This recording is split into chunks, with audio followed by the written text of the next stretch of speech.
Is there any excuse for an adult not to get an A out of life? So when you go to work, is there any excuse for you not to be an A manager? Is there any excuse for your store not to be an A store? Is there any excuse for you to go home and not be an A husband? Is there any excuse for you not to be an A wife or a mom or a dad? Is there any excuse?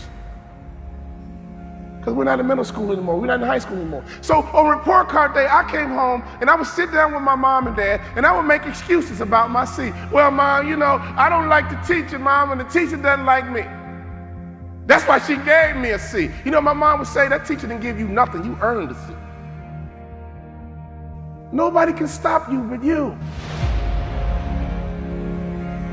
A C student can justify anything, and the worst part about it, they can believe the excuse. So I'm here because when I tell you about breakthrough, I'm not talking about something I read, a college course. I'm talking about I've been through it.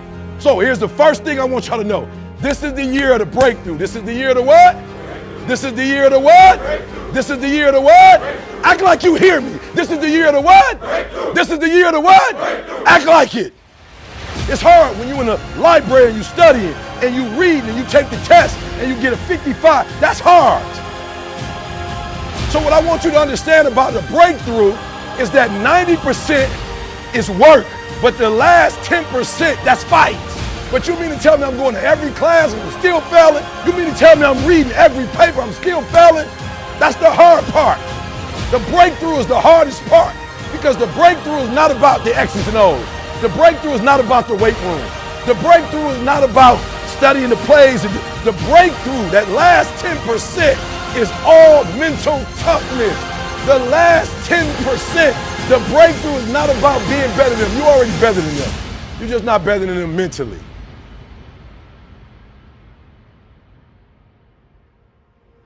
The breakthrough, I'm going to break these boys. Why? Because where they come from, they couldn't get up at 3 o'clock in the morning if they wanted to. They smarter than me. They come from privilege. They got the language. They got the code. They got the rules. They grew up in it. But they will not get up earlier than me. They will not put out more content than me. Beast mode. 1, 2, 3. Beast mode. 1, 2, 3. Beast mode. I beast mode my way to number one.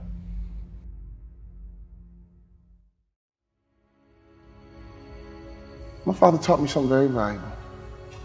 But you know what? You will dwell in what you dwell on. You will dwell in what you dwell on. What you dwell in, you dwell on. So can I give you a little bit of advice? Make sure your value system is good. Make sure your value system makes sense. People say all the time, well, what's most important to you? God, family, work. And I know what you're going to write down, but it's got to be real in your heart. Does that make sense? What was in my heart was sports, and that's no lie. My father said, redo your value system, son, it's screwed up. I redid it the next day. I said, Dad, you ready? Okay, Dad. I'm going to graduate college in 4 years. I'm going to play in NBA. I'm going to make more money in business than I did in sports. You know what my father said? I like it, son. I like it. I want you to take those goals out and look at them every single day. Before I knew it, that 2.1 turned into a 2.9. And I realized, you know what? I could have had a 3.0 easy if I would have taken advantage and been a little bit more mature in my past life. Some of you guys used to be immature in your past life. Now you're not in middle school anymore. You're not in high school. Childhood is over, would you agree? And grown men and grown women think a certain way, operate a certain way, and have a certain mindset and mentality. I want you to understand you are a part of a legacy. You've heard about your mom's story, you heard about your dad's story. Now it's time for you to build your story. But I busted my butt for you, son. I busted my butt. I went back to college for you, son. I got educated for you, son. Everything I do is for you, son. See, right now, I want you to understand you are a part of a legacy. Many of you guys, your mom made sacrifices for you. Your dad made sacrifices for you. Now it's time for you to grab the bull by the horns and impact your legacy. Is everybody with me? Don't look at me like that. Some of you guys have been defeated already in your life. You're saying to yourself, you know what, I got a GED, nobody wants me. I used to be an alcoholic, nobody wants me. My own father used to tell me I was no good, nobody wants me. I'll just work this little dead-end job and we'll figure out what's next, because I don't have anywhere to go. Some of you guys can relate to what I'm saying. Somehow, some way, you've disqualified yourself. I work with so many people and I can relate to it. Nobody can beat you but you.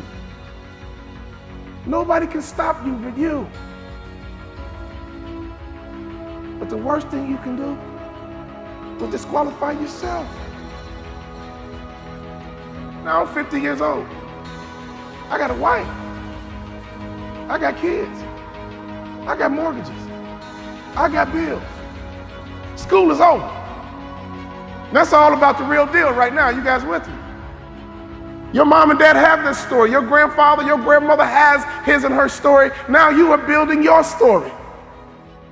I was at a track meet one day, and I was watching a 4x1 relay.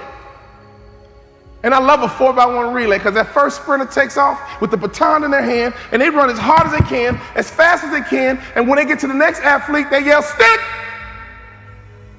And the next athlete takes off running, but they reach back. They just reach back a little bit. Then they run as hard as they can, as fast as they can, for 100 meters, and they yell, "Stick!" And it's so important to make a successful handoff, because if you don't make a successful handoff, you are disqualified. And the next athlete's turn is to run as hard as you can, as fast as you can, and then they yell, "Stick!" And they hand it to the anchor. That anchor is Carl Lewis. That anchor is Flojo. That anchor is Usain Bolt. And that last 100 meters, whoa, they come around that curve, and all you hear is elbows and form, and they come down and cross that finish line. Oh! So I was at this track meet, and I saw them handing this baton. Stick! Stick! Stick! Your father might be from Russia. Your grandfather might be from Cuba, Colombia. I don't know where they're from, but let me tell you something. At some point, they're gonna yell, "Stick!" And that baton's in your hand. So we don't have time to be silly anymore, would you agree? We don't have time to play games anymore, would you agree? You gotta get that baton in your hand. You gotta run as hard as you can, as fast as you can. And every day in that car in the morning, my dad would just talk to me. Like, son, I'm from Tennessee, son. Education is very valuable. You cannot devalue education the way you think. Education is important, son. That's the way out. Education, working hard, education, getting trained. Smart families are training and development organizations masquerading as a family. We break through and we break them. So everybody always asks me, "E.T., what was it like being homeless?" I don't remember. What was it like eating out of trash cans? I don't remember. I ain't on that. Let me tell y'all the hardest part of my life. The hardest part of my life was not being homeless. I ain't had no dreams or no goals. I didn't want nothing. Eating out of trash cans wasn't the hardest thing I've ever done. The hardest thing I ever did was get my GED, go to college, study every doggone day and still fail. That's hard. That's hard. When you writing a paper for 3-4 weeks, you turn it in and you still get a 2.0. That's hard. It's hard when you're in the library and you studying and you reading and you take the test and you get a 55. That's hard. So what I want you to understand about the breakthrough is that 90% is work, but the last 10%, that's fight. Listen to me. You don't get a breakthrough by working. You get a breakthrough when you fight. And I had to fight. I had to stay up all night. I didn't get them with talent. I didn't beat them with talent. I looked at their weaknesses and I said, boom, they will not outwork me. I'll go quicker, I'll go harder, I'll go longer, I'll go faster. Beast mode, 1, 2, 3. Beast mode. 1, 2, 3. Beast mode. 1, 2, 3. Beast mode.